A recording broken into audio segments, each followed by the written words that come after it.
अकोटफैल police station हद्दीतील शादाबनगर जिलानी मशीद जवळ अकोटफैल येथील एका कुटुंबीय बाहेरगावी गेले होते। याच संधीचं सोनं करत अज्ञात चोरट्यानं घरफोडी करून 6,70,000 रुपयांचा मुद्देमाल लंपास केला।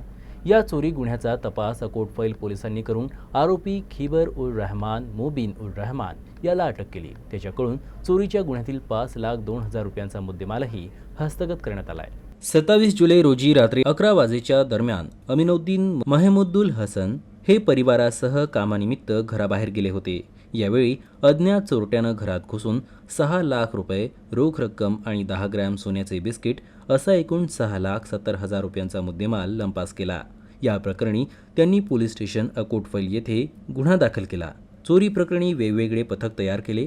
आरोपींची गुन्हा करण्याची पद्धत, तांत्रिक तसेच बौद्धिक कौशल्याचा वापर करून आरोपी खिबर उर रहमान मोबिन उर रहमान याला ताब्यात घेऊन विचारपूस केली असता घरफोडी केल्याची त्यानं कबुली दिली। त्यावरून आरोपीला अटक करून त्याच्यावर गुन्हा दाखल करण्यात आला आहे।